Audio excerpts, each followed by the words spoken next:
Assalamualaikum warahmatullahi wabarakatuh. Yang terhormat Bapak dosen pengampu mata kuliah seminar proposal, Bapak Profesor Dr. Imam Suyitno MPD dan Bapak Arif Fauzi MPD. Yang saya hormati Bapak dan Ibu dosen pembimbing skripsi, Bapak Profesor Dr. Imam Suyitno MPD dan Ibu Arif Lucy Andika MPD, serta teman-teman sekalian yang saya banggakan. Puji syukur saya panjatkan kepada Allah Subhanahu wa Ta'ala karena berkat rahmat dan karunia-Nya yang tak lupa didukung oleh doa keluarga, bimbingan dosen pembimbing, serta motivasi dari teman-teman sekalian, sehingga pada hari ini saya, Richard Dito Arianto, mahasiswa jurusan Sastra Indonesia Prodi Pendidikan Bahasa Sastra Indonesia dan Daerah Angkatan 2017, dapat melakukan presentasi seminar proposal dengan judul Problematika Pembelajaran Bahasa Indonesia BIPA Model Tutorial untuk Tujuan Komunikasi Lisan bagi mahasiswa asing di Universitas Negeri Malang. Baik, langsung saja yang pertama kita akan memasuki bab 1, yakni pendahuluan, di mana dalam bab ini akan berisi pembahasan mengenai latar belakang, fokus penelitian, tujuan penelitian, manfaat penelitian, ruang lingkup dan keterbatasan, definisi operasional, serta kajian pustaka. Latar belakang. Apa alasan saya memilih judul ini? Tentunya alasan pertamanya ialah karena saya tertarik dan senang dengan dunia BIPA. Ketertarikan saya tadi membawa dan membuat saya ingin mengenal lebih jauh terhadap dunia BIPA. Di Indonesia sendiri, program BIPA sudah banyak diminati oleh pembelajar asing. Eksistensi BIPA dapat dikatakan mengalami kenaikan yang kian meningkat tiap tahunnya, baik dari segi pembelajar maupun jumlah program yang menyebar di seluruh dunia. Hal ini selaras dengan pendapat Azizah pada tahun 2012 yang mengatakan bahwa menurut data dari Pusat Bahasa di Jakarta, program BIPA sudah tersebar kurang lebih di 46 negara di dunia. Peningkatan ini terjadi selain tujuan pembelajar asing yang ingin belajar di negara asal B2, juga membuktikan bahwa bahasa Indonesia memiliki daya tarik tersendiri bagi pembelajar asing. BIPA dalam proses pembelajarannya terdapat beberapa upaya pencapaian tujuan pembelajaran, yakni salah satunya dengan adanya pelaksanaan kegiatan tutorial. Kegiatan tutorial ini dapat dikatakan sebagai salah satu tindakan yang dapat memacu perkembangan kemampuan berbahasa pembelajar asing. Peneliti melihat kegiatan tutorial ini unik dan menarik karena selain belajar mengenai berbahasa, secara tidak langsung dalam pembelajaran tutorial juga terjadi aksi tukar budaya yang dilakukan oleh tutor dan pembelajar asing, yang pada akhirnya peneliti memutuskan untuk ingin meneliti lebih lanjut mengenai kegiatan tutorial BIPA ini. Kegiatan tutorial ini memegang peran penting dalam upaya mengasah kemampuan berbahasa atau berkomunikasi mahasiswa asing. Pembelajaran bahasa Indonesia dengan model tutorial berperan penting bagi mahasiswa asing sebagai bentuk upaya peningkatan kelancaran berkomunikasi, karena tidak lain tujuan dari penguasaan bahasa ini ialah untuk berkomunikasi dan bersosial. Oleh karena itu, penguasaan pembelajaran bahasa Indonesia khususnya komunikasi lisan menjadi hal yang penting untuk dipelajari oleh pelajar asing. Namun, selama proses kegiatan tutorial ini berlangsung, tak dapat dipungkiri bahwasannya problematika dapat terjadi. Rimawan pada tahun 2004 mengatakan bahwa penguasaan serta latar belakang pelajar asing yang bervariasi menimbulkan adanya problematika di dalamnya. Hal ini dapat terjadi karena BIPA diperuntukkan untuk mahasiswa asing dari berbagai negara. Kemampuan penguasaan B1 juga berpengaruh terhadap proses pembelajaran B2. Beberapa pembahasan di awal tadi mengenai eksistensi BIPA yang begitu meningkat dan meluas, kegiatan tutorial yang unik, pentingnya kemampuan komunikasi lisan bagi pembelajar asing, problematika yang tak dapat dipungkiri dapat terjadi dalam proses pembelajaran ini, serta masih sedikitnya penelitian terdahulu yang membahas dan meneliti topik ini, membuat peneliti memutuskan untuk meneliti topik dan kajian bahasan ini. Berdasarkan uraian singkat latar belakang tadi, peneliti merumuskan fokus penelitian menjadi dua, yakni pertama, problematika akademik apa saja yang terdapat dalam pembelajaran bahasa Indonesia dengan teknik tutorial untuk tujuan komunikasi lisan bagi pelajar asing di Universitas Negeri Malang. Kedua, problematika non-akademik apa saja yang terdapat dalam pelaksanaan pembelajaran bahasa Indonesia dengan teknik tutorial untuk komunikasi lisan bagi pelajar asing di Universitas Negeri Malang. Adapun tujuan dilakukan penelitian ini, yakni yang pertama, mendeskripsikan problematika akademik yang terdapat dalam pembelajaran bahasa Indonesia dengan teknik tutorial untuk tujuan komunikasi lisan bagi pelajar asing di Universitas Negeri Malang. Kedua, mendeskripsikan problematika non-akademik yang terdapat dalam pembelajaran bahasa Indonesia dengan teknik tutorial untuk komunikasi lisan bagi pelajar asing di Universitas Negeri Malang. Selain itu, terdapat manfaat penelitian yang dibagi menjadi dua, yakni yang pertama secara teoritis. Diharapkan penelitian ini dapat menjadi landasan dalam pengembangan dan penyusunan materi ajar BIPA, dan penelitian ini juga diharapkan dapat menjadi landasan dalam pembuatan metode dan strategi pembelajaran BIPA. Selain itu, peneliti berharap penelitian ini juga dapat menjadi pengetahuan ilmiah dalam bidang BIPA di Indonesia. Kedua, secara praktis, diharapkan penelitian ini dapat bermanfaat bagi pengajar BIPA atau tutor sebagai wawasan dalam menentukan strategi pembelajaran yang sesuai. Dapat dijadikan sebagai langkah antisipasi dan persiapan awal berkaitan dengan pemenuhan kompetensi pengajar sebelum melakukan pembelajaran.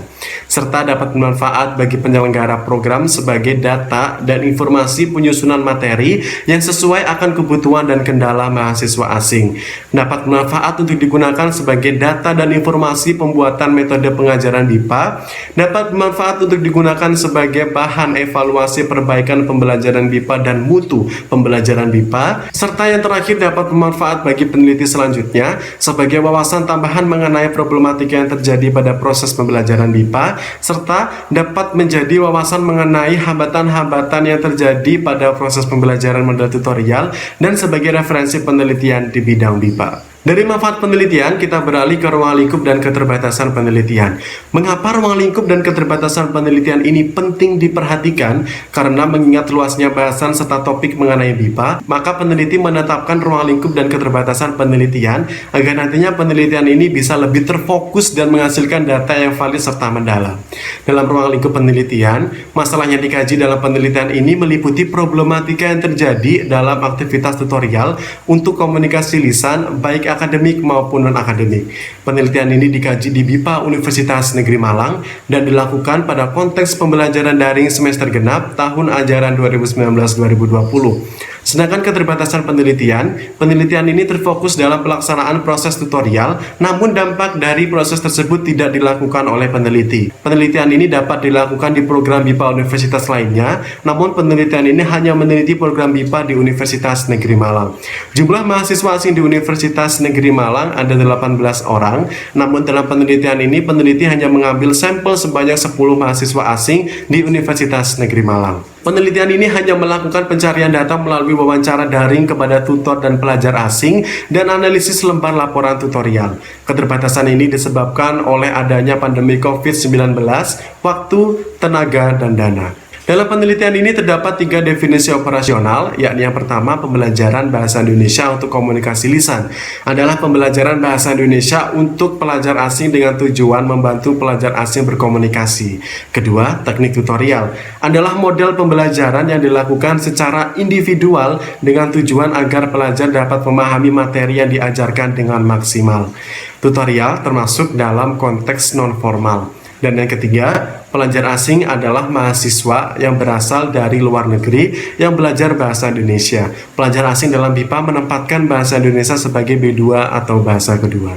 Selanjutnya ialah kajian pustaka. Pada kajian pustaka saya membagi ke dalam 6 subbab, yakni problematika pembelajaran, BIPA, kedudukan BIPA, pelajar BIPA, komunikasi lisan, dan teknik tutorial. Saya akan membahasnya satu persatu secara singkat. Yang pertama ialah problematika pembelajaran. Problematika pembelajaran sendiri menurut Susiana tahun 2017 ialah segala aktivitas yang mengakibatkan kelambanan dalam belajar. Problematika pembelajaran bisa dikatakan selalu ada pada proses pembelajaran. Hal ini dikarenakan adanya tuntutan pencapaian tujuan pembelajaran, di mana dalam proses perealisasiannya terdapat beberapa hal yang terjadi di luar kendali, baik dari pendidik maupun peserta didik. Terdapat 2 jenis problematika pembelajaran, yakni problematika akademik dan non-akademik. Menurut Suwito tahun 2016 berpendapat bahwa problematika akademik merupakan hambatan dalam hal merencanakan, melaksanakan, dan mengoptimalkan kemampuan. Sedangkan problematika non-akademik merupakan hambatan atau kesulitan dalam menjalani dan mengelola kehidupannya sendiri dan kesulitan beradaptasi dengan kehidupan sosialnya, baik di lingkungan kampus, tempat kerja, maupun lingkungan tempat tinggal. Kedua, BIPA. Menurut Wojo Wasito tahun 1976, BIPA adalah suatu istilah yang ditujukan untuk sebuah pembelajaran bahasa Indonesia dengan siswanya para pembelajar asing. Tujuan dari pembelajar asing mempelajari bahasa Indonesia sendiri bervariasi. Menurut Suwandi dalam Suyitno tahun 2007 mengatakan bahwasannya ada dua tujuan yang kiranya hendak dicapai oleh pembelajar asing dengan mempelajari bahasa Indonesia, yakni yang pertama untuk komunikasi dan yang kedua ialah pengetahuan budaya. Selain dari tujuan yang telah disebutkan tadi, tidak menutup kemungkinan bahwa setiap pembelajar asing memiliki tujuan tersendiri yang hendak ia capai dengan mempelajari bahasa Indonesia. Dalam kaitannya pembelajaran BIPA, terdapat perbedaan pengajaran di dalamnya.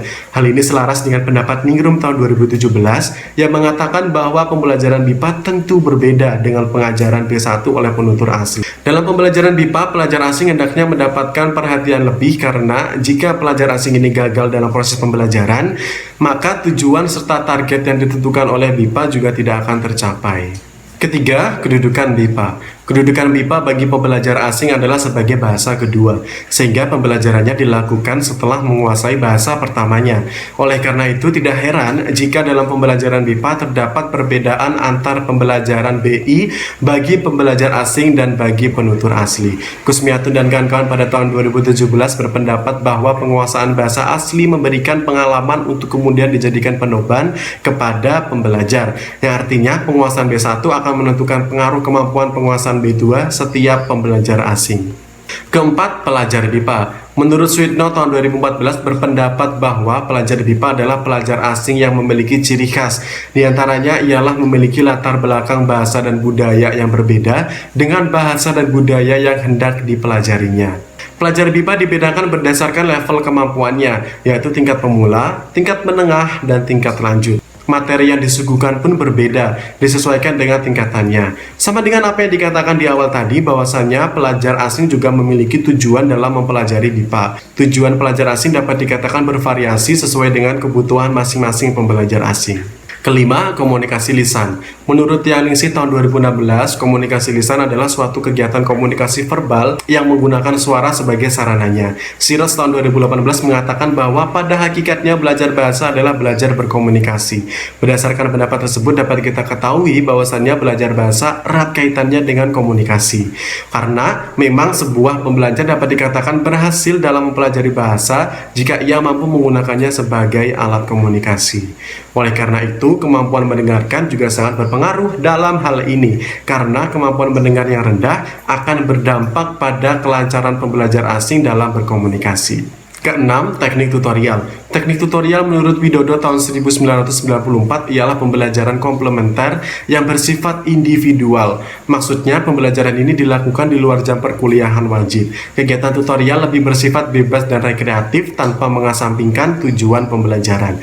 Adapun tujuan kegiatan tutorial menurut Zulfahmi tahun 2016 antara lain, yang pertama mengajarkan pembelajaran bahasa Indonesia bagi pelajar asing dengan intensif, variatif, dan terbimbing.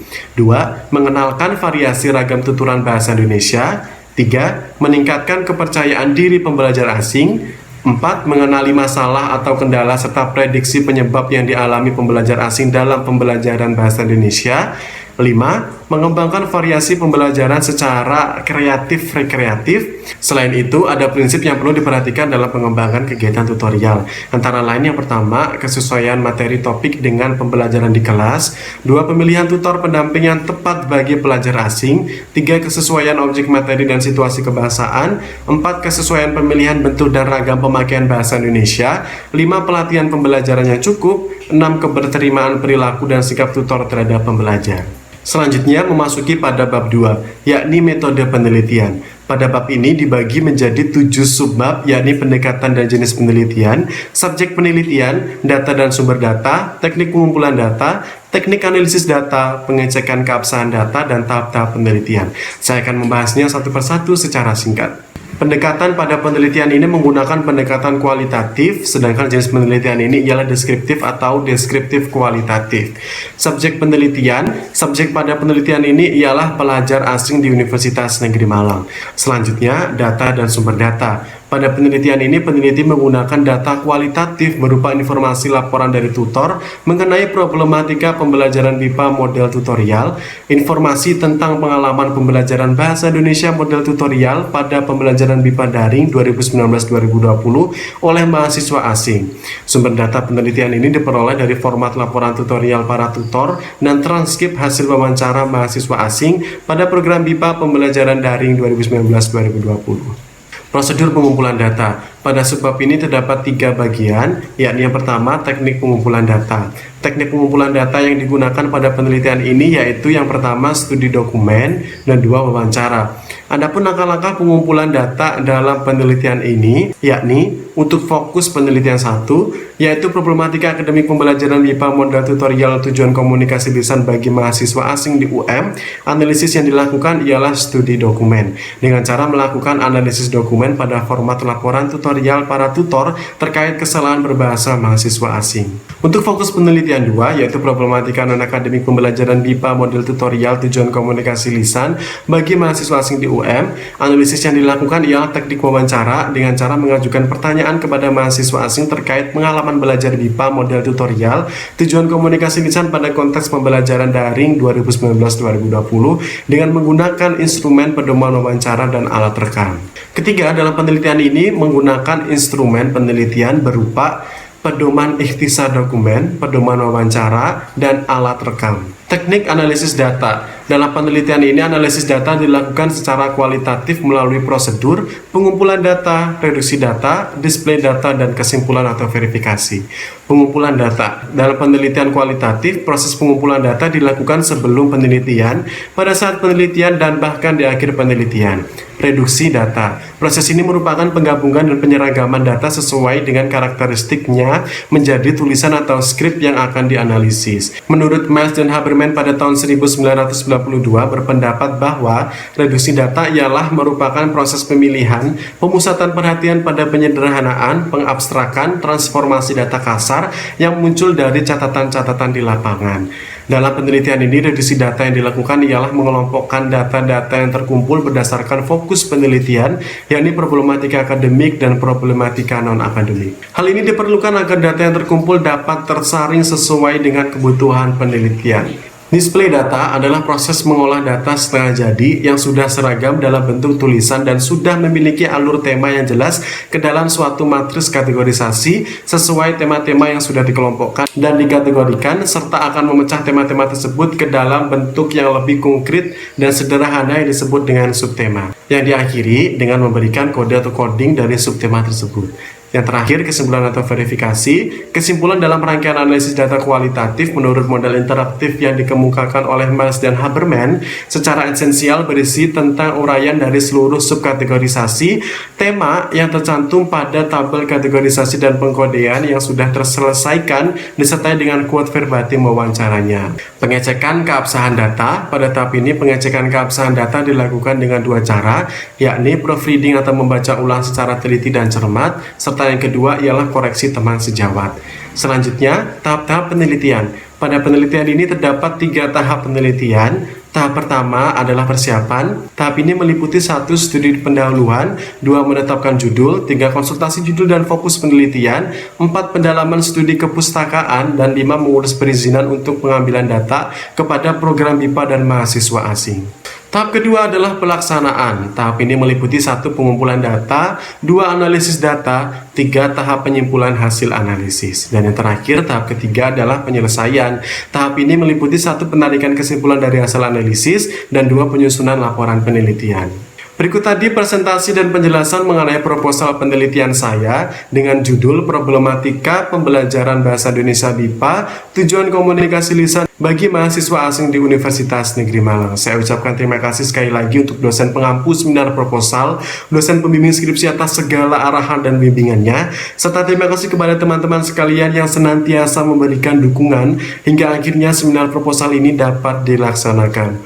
Mohon maaf jika terdapat kesalahan tutur kata ataupun hal yang tidak saya sengaja, dan jika ada yang kurang jelas atau ingin ditanyakan serta memberikan saran, silahkan teman-teman sekalian dapat menuliskannya pada kolom komentar yang telah tersedia. Sekian, terima kasih atas perhatiannya, dan wassalamualaikum warahmatullahi wabarakatuh.